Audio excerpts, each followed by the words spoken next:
নমস্কার প্রিয় বন্ধু বান্ধবীরা, আমার এই প্রথম ছোট্ট মিনি ব্লগটিতে আপনাদের সবার স্বাগতম। তো আজ আমি নিয়ে এসেছি ছোট্ট একটা ব্লগ। তো কাল আমি গিয়েছিলাম শ্রী শ্রী রাধা ঠাকুরের মন্দিরে, শ্রীকৃষ্ণ রাধা ঠাকুর মন্দির। এখানে মন্দিরটা অনেকটা বিশাল বড়।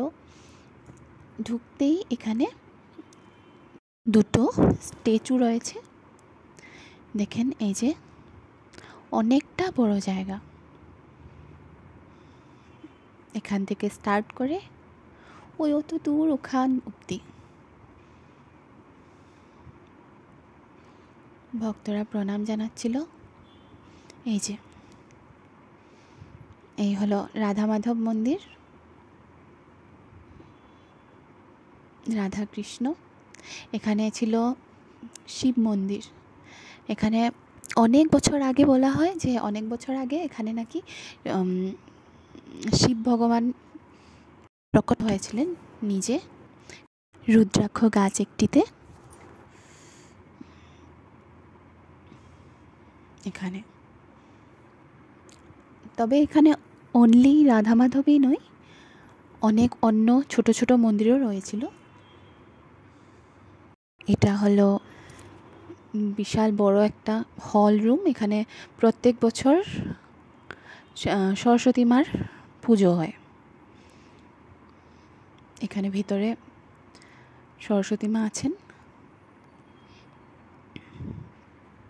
এটা পেছন দিক থেকে মন্দিরটি।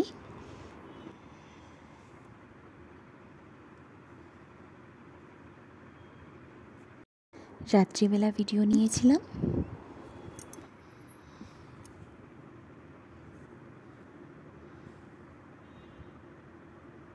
অনেক সুন্দর মন্দির, মার্বেল দিয়ে তৈরি।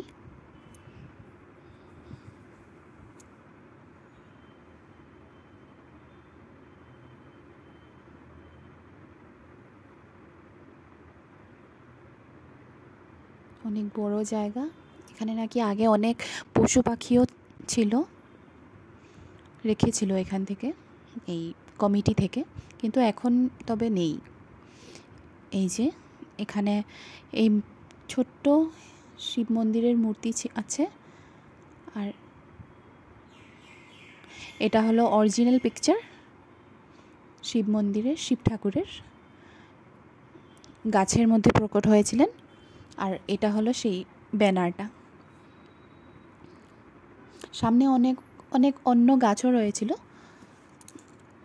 কদম গাছ। এটা রাত্রেবেলা পিকচারটা ভালো মতন আসেনি। এটা হলো রুদ্রাক্ষ গাছ, এই গাছেই শিব ঠাকুর প্রকট হয়।